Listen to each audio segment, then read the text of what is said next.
Y ahora vamos a hablar sobre la pantalla de visualización de datos y vamos a definir este concepto. Este concepto hace referencia a cualquier pantalla alfanumérica o gráfica, es decir, que puede representar texto, gráfico o números, independientemente del método que se utilice para realizar la presentación. Las pantallas más habituales en el ámbito laboral son las que forman parte en un equipo informático. En el sector docente su uso es habitual entre el personal de administración. Por el uso de los ordenadores ha provocado la aparición de nuevos riesgos laborales para los trabajadores. Algunas profesiones de visualización de pantalla de datos puede ser un mobiliario de oficinas, los administrativos, los vigilantes de los centros comerciales para estar vigilando por cada pantalla las cámaras de cada rincón de ellos. Pues los daños que producen la visualización de la pantalla de los datos son los siguientes. Pueden producir fatiga visual, una pesadez en los párpados y en los ojos, un picor y escozor en los ojos, vista cansada, y estos síntomas son reversibles tras un corto periodo de descanso. También puede producir una fatiga muscular, dolores de espalda, posturas incorrectas en el asiento, dolor de cuello. También te pueden producir unos dolores de cabeza, como también insomnio, ansiedad, estrés.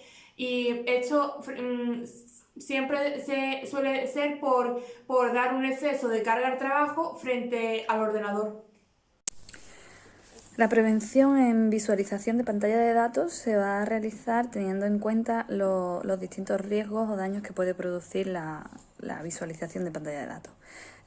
Estos, como se han mencionado, pueden ser daños físicos, daños visuales, daños musculoesqueléticos, fatiga mental.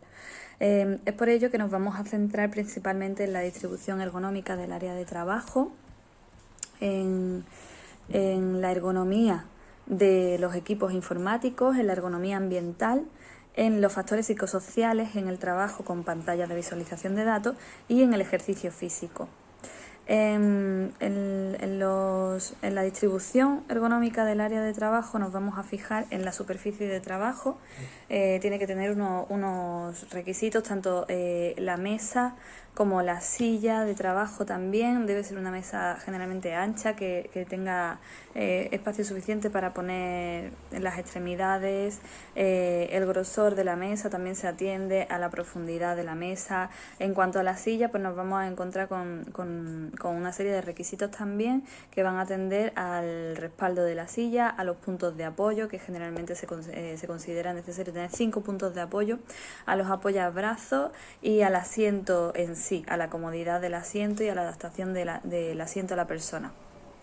Por otro lado, nos encontramos también con el reposapiés y con el portadocumentos. Con el reposapiés hay que tener especial cuidado si la silla que utilizamos o el lugar de trabajo en el que utilizamos no nos permite llegar con los pies a tener un apoyo firme en el suelo. Entonces será necesario utilizar un reposapiés con una inclinación regulable, una altura regulable también y un tamaño adecuado para su función. Y por último, el portadocumentos nos servirá para no realizar movimientos constantes de cuello entre el documento de la mesa y la pantalla, colocando el portadocumentos a una altura en la que la visión sea recta y esté cerca de la pantalla también. Hablábamos también de la ergonomía de los equipos informáticos. En este caso haremos mención a la pantalla en sí. La pantalla debe tener unas características de contraste, de luminiscencia, de inclinación, de distancia entre la pantalla y los ojos de la persona que está trabajando con ella también. Se estima que alrededor de unos 40 centímetros sería la distancia correcta. Haremos también especial interés en el teclado y el ratón. Estos deben también tener unas características que permitan la comodidad del trabajo constante con ellos, pues de tamaño, de color, de dureza de las teclas, y el ratón también, por supuesto, debe ser un ratón que nos permita tener un apoyo cómodo de la muñeca. En cuyo caso no lo requiera, también podremos usar reposamuñecas, que son básicamente unas almohadillas que se colocan al final de la alfombrilla del ratón para poder apoyar la muñeca en el tiempo que estamos utilizando el ratón. Otro de las medidas que tenemos que tener en consideración es la ergonomía ambiental, la iluminación, el color, el ruido y las radiaciones, y la temperatura y la humedad.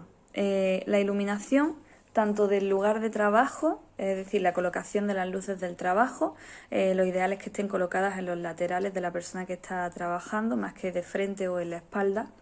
La temperatura y humedad tenemos que tener consideración con las distintas estaciones, sobre todo con el invierno y con el verano, mantener la temperatura y la humedad correctas. El ruido tenemos que tener especialmente consideración con la maquinaria de alrededor, tanto ventiladores del PC como impresoras, fotocopiadoras, máquinas de escribir electrónicas. Y también con las radiaciones, como decíamos, tanto las ionizantes como las no ionizantes y los campos electromagnéticos. Es decir, todas aquellas radiaciones ultravioletas, infrarrojas, microondas que provienen de los equipos con los que estamos trabajando. Por otro lado, los factores psicosociales derivados de la visualización de pantalla de datos vienen sobre todo de situaciones en las que los trabajadores a lo mejor tienen cierto rechazo por el ambiente social que les rodea, por no tener capacidad igual para afrontar determinadas tareas, o por desconocimiento del trabajo que van a realizar, o por la complejidad del trabajo que tienen que realizar, y esto deriva en otros factores de riesgo como pueden ser desmotivación, dolores, tensiones musculares, etcétera. Por lo que se recomienda sobre todo que haya una buena adaptación de la empresa al trabajador en sí, en la tarea que va a realizar, mediante cursos de formación, pues medidas que eviten el estrés del trabajo con ordenadores, etcétera. Y por último, hacemos referencia al ejercicio físico.